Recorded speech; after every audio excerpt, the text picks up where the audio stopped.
DRT, here we come.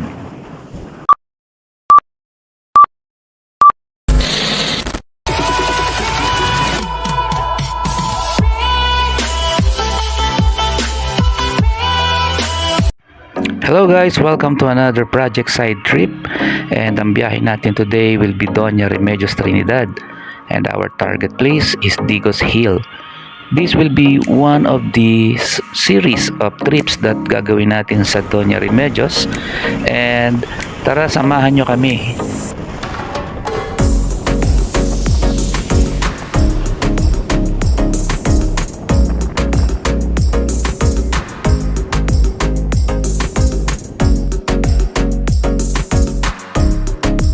Welcome to DRT, and ang unang pit stop natin is the DRT sign. Sikat ito pagdating sa picture-picture.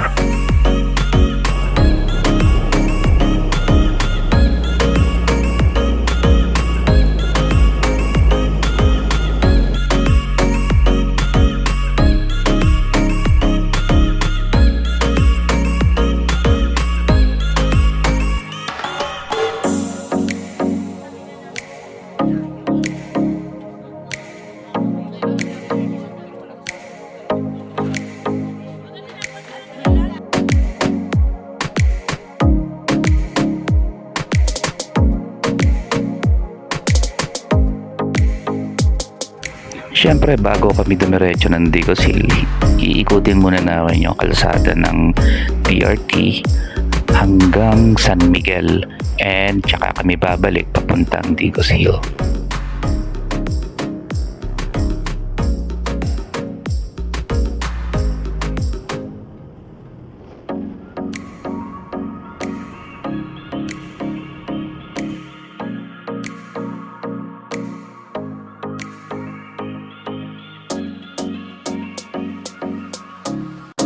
Guys, we are here in Digos Hill in DRT, Bulacan.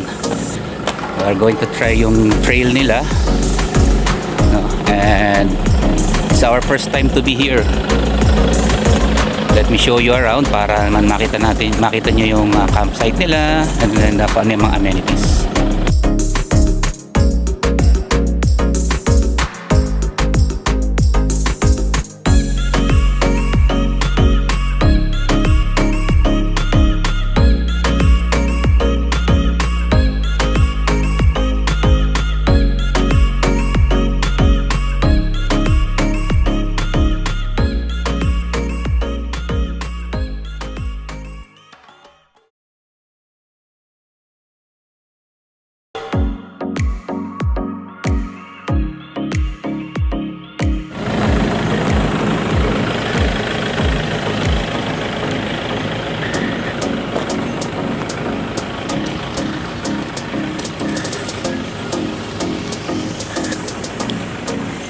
So, on its heydays, no, marami daw mga vloggers tsaka motorcycle enthusiasts ang lagi pumupunta rito before the pandemic, kasi this is known to be one of the good camping site.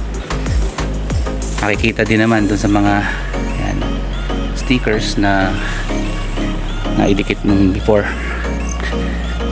After the pandemic daw, tumumal na yung mga pumupunta rito, most probably because marami nang pwedeng puntahan. Meron din pala silang isang parang mini resort dito that you can, I don't know if this is for rent. Yan, but hindi ako pwede siguro pumunta ron. Ma-question ako.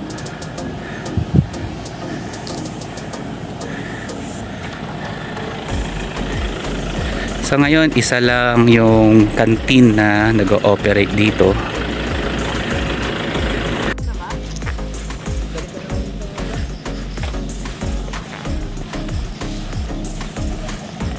So this is one of the cabins na pinaparent nila rito if you want to go on overnight. If you want naman, you can rent one of these camping tent.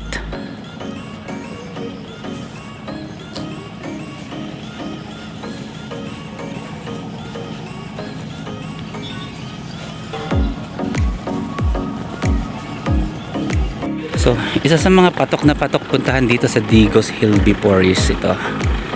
Ayan, yung mga made nest na pwede kang mag picture.